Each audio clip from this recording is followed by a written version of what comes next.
¿Para qué es eficaz la palabra de Dios? Voy a contaros una historia para ilustrarlo mejor.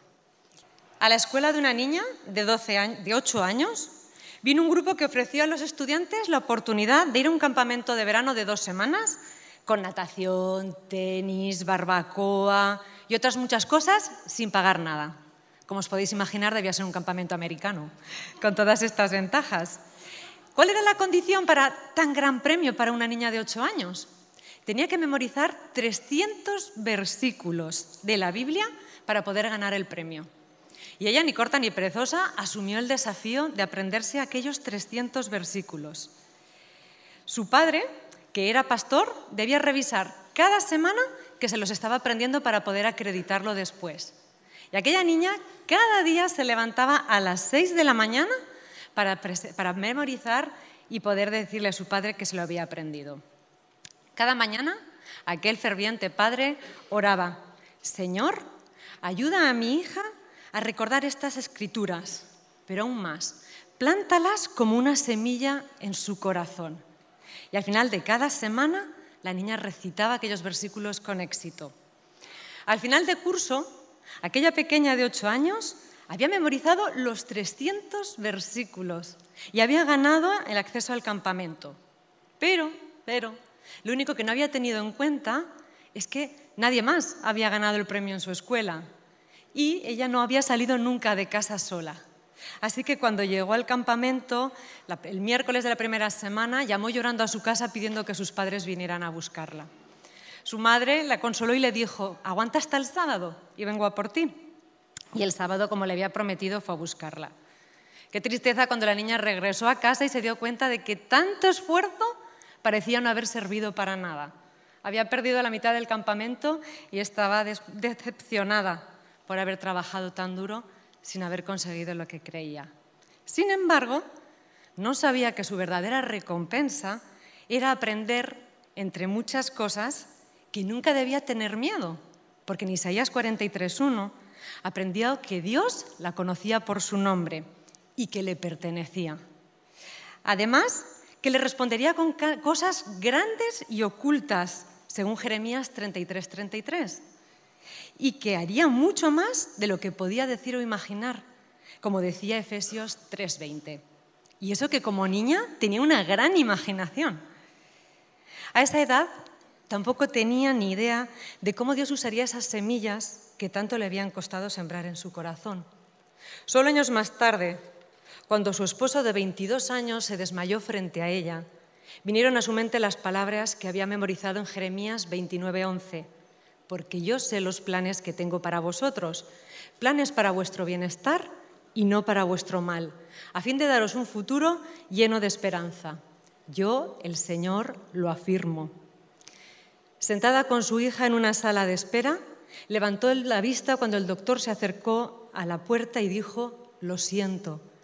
A veces el primer signo de enfermedad cardíaca es fatal. Inmediatamente se repitió el versículo: yo sé los planes que tengo para ti, planes para tu bienestar y no para tu mal, a fin de darte un futuro lleno de esperanza. Y se dijo: esto no me da ni esperanza ni futuro. Entonces, casi como una película, apareció en su mente Proverbios 3:5-6. Confía en el Señor con todo tu corazón y no te fíes de tu propia inteligencia. Ten presente al Señor en todo lo que hagas y Él te llevará por el camino recto. Ella dijo en voz alta: se trata de confiar en ti. Nunca habría podido imaginar que poco más de 3 años después se casaría otra vez. Durante los 19 años siguientes dependió de las Escrituras para aprender a amar incondicionalmente, unir a su familia y servirla. Entonces llegó la noticia de que su segundo marido tenía un cáncer de pulmón. ¿Cómo era posible? No era fumador, parecía sano, estaba fuerte. Ella se apoyó en Dios los siguientes meses cuando su marido pasó de andar con un bastón a usar un andador, ir en silla de ruedas y terminar postrado en una cama de enfermos terminales. Todos los días se recordaba lo que sabía sobre Dios en la Biblia. Dios me ama Tiene grandes planes para mí, Él nunca me dejará. Cuando su esposo murió, sabía que aún podía confiar en Dios con todo su corazón. Es sorprendente que había empezado cuando tenía 8 años. Dios usó su palabra para preparar cada parte de su vida por difícil que fuera. La oración de su padre fue respondida, porque esos versículos plantados en su corazón fueron semillas de la verdad que arraigaron y calaron profundamente en su vida. Actualmente, Failis, que es como así se llama, es presidenta y directora ejecutiva del Ministerio Global Lidera como Jesús, conferenciante internacional para transmitir mensajes llenos de esperanza, y es coautora del libro que tomé esta ilustración, Lidera como Jesús, que a mí me ha servido para ilustrar que la palabra de Dios es tremendamente eficaz, no solo eficaz. Pero lo cierto es que las principales versiones de la Biblia traducen del griego la palabra energes como eficaz, y si miráis, yo lo he mirado en Bible Gateway, es muy fácil, todas coinciden. Pero otra ilustración me hizo dudar. Es que la cosa va de parábolas. Alguno debe decir, ¿y cuándo empieza a predicar esta? Tranquilos, que sigo el método de Jesús, todo va bien, vamos a llegar enseguida. 2 estudiantes universitarios compartían habitación. Uno era un musulmán y otro era cristiano. Y ninguno de los dos había leído el libro sagrado del otro, la Biblia y el Corán respectivamente. Así que el cristiano le dijo, ¿por qué no leemos juntos un día un libro y otro día el otro? Y después compartimos lo que aprendemos. Así que el musulmán aceptó el reto. Al final del segundo trimestre, el musulmán había aceptado a Jesús como Señor y Salvador. Su amistad se fue profundizando, pero un día el musulmán entró en el cuarto abriendo la puerta de golpe y diciendo, ¡me engañaste! Le dice el cristiano, ¿por qué? Porque me he dado cuenta, leyendo en la Biblia, que la palabra es viva y activa, energes. Entonces sonrió abiertamente y concluyó, tú sabías que la Biblia tiene el poder de Dios y que el Corán es un libro como cualquier otro. Yo no tenía ninguna oportunidad de ganarte. Y esta anécdota de Jay Dennis del libro Los hábitos de Jesús me hizo investigar más. ¿Por qué dice activa y no dice eficaz? Como todas las versiones que he leído en español. ¿Qué tiene esto de verdad? Entonces, fui a buscar el interlineal griego para ver si es que solo era en español o había algo más. Y efectivamente, el interlineal griego traducido al inglés decía activa, en la concordancia de Strong. Pero aún más, buscando a Thayer, el léxico griego decía que energes equivale en griego a joen to ergo. Está aquí Dixon, que luego me corregirá y me dirá que no lo he dicho bien, pero lo puedo decir mejor en español. Literalmente en español significa ser uno en el trabajo. Voy un poquito más allá. Lo curioso es que solo joon significa yo soy. Se traduce en español como yo soy. Y como decía hoy Donato, se encuentra en Éxodo 3:14. No es el nombre de Dios, sino cuando Dios se manifiesta a Moisés en el monte con la zarza ardiente, le dice, yo soy el que soy. Y viene de esa parte.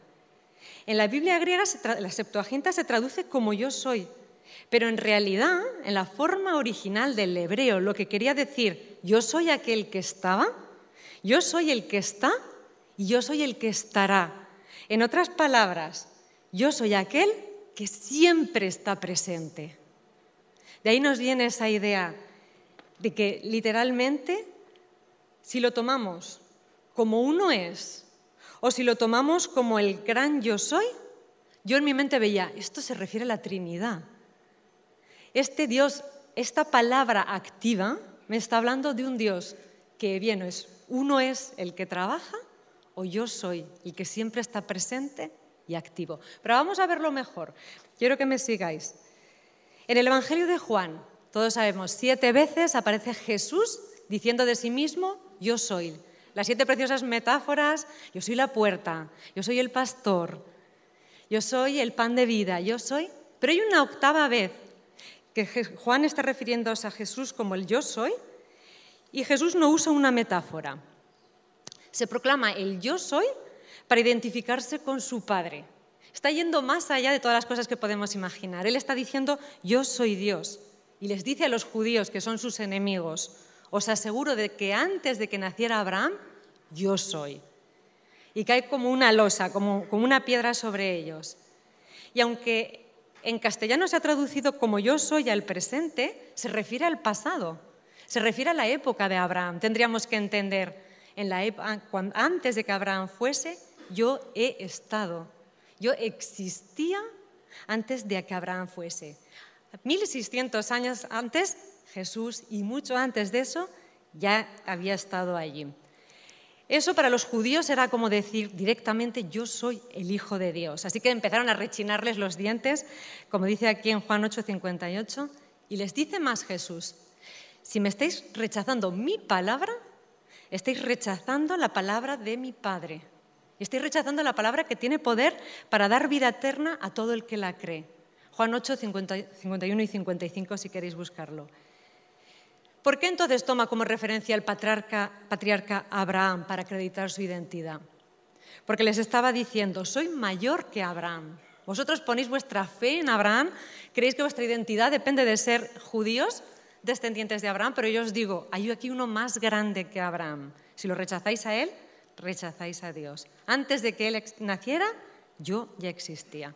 Y hay 3 verdades muy importantes que me interesan para poder relacionarlo con la palabra activa. Jesucristo existía en la época de Abraham, estaba con Dios entonces y conoció a Abraham. Segunda verdad, era el Hijo de Dios que siempre había existido y era en ese momento Dios como lo sería también en el futuro.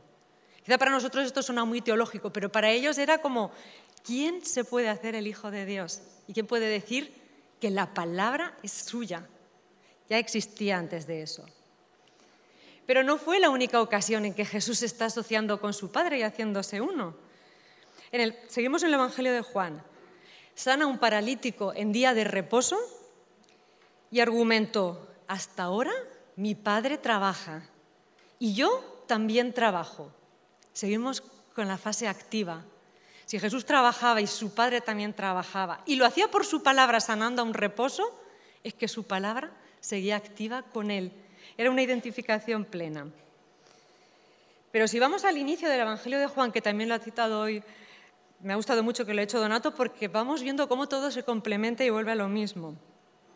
El Evangelio de Juan empieza diciendo, en el principio, y no es una casualidad que Juan, conociendo las Escrituras, diga en el principio en su Evangelio. Está citando directamente del Génesis. Y Juan dice, en el principio era el Verbo, y el Verbo era Dios. El Verbo era con Dios y el Verbo era Dios. Este era en el principio con Dios. La palabra verbo es en griego original logos. Se puede traducir como palabra o como verbo. Depende de la versión que cojamos. ¿Qué dice también en el Génesis? En el principio está señalando que el logos, Jesús, estaba en el principio con Dios creando el mundo. Así que los dos, tanto el inicio de Génesis como Juan, van a la misma idea. Había una armonía con el Creador, había una relación entre ambos y se comunicaban. Eran uno haciendo el mundo. El logos, palabra o verbo, es preexistente de nuevo. Así que todos los textos que vemos vienen a decir, si Jesús era uno con su Padre y ya existía, ya estaba antes de que todo se originase, no tenemos por qué dudar que su palabra seguía siendo activa y creadora. Y sabemos que se refiere a Jesús porque en el versículo 14 añade, y aquel verbo fue hecho carne y habitó entre nosotros y vimos su gloria, gloria como del unigénito del Padre, lleno de gracia y de verdad. Por lo tanto, el Logos es una persona, no es un Dios menor, no es un apéndice del Padre, no es una copia, es Dios mismo. No contenía simplemente la divinidad, era la divinidad. Era Dios mismo porque el Hijo es Dios como el Padre, en otras palabras. Luego Juan indica en el versículo 3, todas las cosas por Él fueron hechas y sin Él nada de lo que ha sido hecho fue hecho. El logos, el verbo, la palabra, en acción, era según Juan y según lo que creemos nosotros, porque sin Él nada de lo que ha sido hecho existiría. Era la esencia misma y todo por la misma palabra de Dios que estaba creando las cosas como la conocemos. Pero para completar la Trinidad, para que podamos verlo, también citamos de nuevo Génesis 1. Y cuando leemos el versículo 2 dice que el Espíritu se movía sobre las aguas. Visto así parece, bueno, estaba presente. ¿Qué estaba haciendo el Espíritu para poder decir que también era creador? Según muchos comentaristas, más bien hebraicos, como John Owen, dice que entre otras acepciones de la palabra mover, se refiere a un movimiento suave que es parecido al de un ave que aletea sobre los huevos para incubarlos, para darles calor y para seguir proveyendo que la vida se mantenga, de una forma que preserva. Así que es muy fácil para un hebreo cuando lee esto imaginar que el Espíritu estaba transformando el caos en un inicio de vida. Así que el Espíritu mismo tenía una acción creadora y estaba presente con la Trinidad creando el mundo de una forma muy patente. El Espíritu era vivificante. Pero si volvemos al Evangelio de Juan, ¿quién ocuparía el lugar de Jesús? La Trinidad no solo la podemos ver en el inicio, sino que si volvemos al Nuevo Testamento, la Trinidad creadora estaban juntos. Cuando Jesús se despide de sus discípulos porque va a dejar la tierra y va a volver con el Padre, les avisó de quién ocuparía su lugar. Os conviene que yo me vaya, porque si no me voy, el Consolador, el Paracletos, el Espíritu, no vendrá a vosotros, pero si me voy, os lo enviaré. Pero cuando Él, doy un salto del versículo 7 al 13, cuando Él, el Espíritu de verdad, venga, os guiará a toda la verdad, porque no hablará por su propia cuenta, sino que hablará todo lo que oiga y os hará saber todo lo que habrá de venir. Su palabra en nosotros, a través del Espíritu morando en nosotros. Así que de nuevo la palabra está activa en cada uno de nosotros que ha recibido el Espíritu Santo y está convencido de que fue el enviado por Jesús, por Dios. Dice Jesús, Él me glorificará porque tomará de lo mío y os lo hará saber. Todo lo que tiene el Padre es mío. Por eso dije que el que toma de lo mío, Él toma de lo mío y os lo hará saber. Así que de nuevo vemos cómo se cierra el círculo a través de la palabra morando en nosotros y ese mismo Dios activo obra en nosotros a través de su palabra de una manera completa. El Espíritu Santo del que Jesús habla aquí no solo guiaría a sus discípulos en esa época en que Jesús se iba y no podrían verlo, está guiándonos a todos nosotros desde dentro y con la sabiduría que viene directamente del Padre. Es palabra activa. Es el mismo Espíritu que inspiró toda la Escritura, haciéndola provechosa para enseñar, para argumentar, para corregir y para educar en la rectitud, a fin de que el creyente, o sea, nosotros, estemos perfectamente equipados para hacer toda clase de bien. Concluyendo, y así acabamos pronto y no nos cansamos. Conclusiones. Si tomamos la expresión, uno es el que trabaja, Jesús era uno con su Padre y obraba milagros por medio de su palabra, señales, como las estaba llamando Juan, que apuntaban a su identidad como hijo de Dios. Jesús era uno con Dios y sus milagros, esas señales apuntaban a su identidad y a su poder. Si tomamos el gran yo soy de Éxodo 3:14, si tomamos el gran yo soy de Jesús, identificándose con su Padre en el pasado, en el presente y en el futuro, sabemos que sigue activo y vemos a Dios todavía hoy, y lo veremos mañana y lo veremos siempre, obrando a través de su palabra. Y si creemos que cuando Jesús se fue cumplió su promesa de enviar el Espíritu Santo en y con nosotros, y que este se convirtió en nuestro guía al leer la palabra, al memorizarla como hizo Failis, al acercarnos a ella con sinceridad como hizo este estudiante musulmán, entonces podemos ver y dar testimonio de que la palabra sigue activa en el mundo y en nosotros, por el Padre, por el Hijo y por el Espíritu Santo, obrando en nuestra vida y preparándonos para mayores cosas de las que hemos visto todavía ahora. Así que me gustaría que pudiéramos acabar orando, porque conforme yo preparaba esto pensaba, ¿lo creo o solo es porque lo he leído? Y le pedí a Dios que de verdad esa palabra activa, que tiene poder porque es Dios mismo obrando en mí, pudiera también ser Dios mismo obrando en cada uno de vosotros. Porque creáis en la palabra de una forma renovada, si cabe, de una forma que le dejemos a Dios que haga la obra en nosotros y a través de nosotros por el poder de su palabra y no por un poder humano, por mucha experiencia que cada uno quiera tener, por mucha facilidad que crea tener de palabra. Y no me malinterpretéis, quiero decir que sea de verdad la palabra de Dios obrando en nosotros por el Espíritu Santo y a través de nosotros para que realmente la obra que tenemos en las manos se cumpla antes de que el Señor nos llame o Él venga. ¿Oramos? Padre, te quiero dar gracias de antemano, porque tú eres fiel y tu palabra se cumple. Y a pesar de nuestros defectos, de nuestras limitaciones, tú nos estás mostrando que no has dejado de trabajar, que sigues transformándonos a nosotros y transformando nuestra realidad a nuestro alrededor. Te pedimos de verdad que podamos tener esa fe en tu palabra, que nos des el poder ver cómo está obrando y que nos reveles, aunque sea por pequeños destellos, esos grandes milagros que vas a hacer a nuestro alrededor. Gracias por seguir activo, gracias por no cansarte nunca y por renovarnos a través de ella. En el nombre de Jesús, amén. Que el Señor nos bendiga.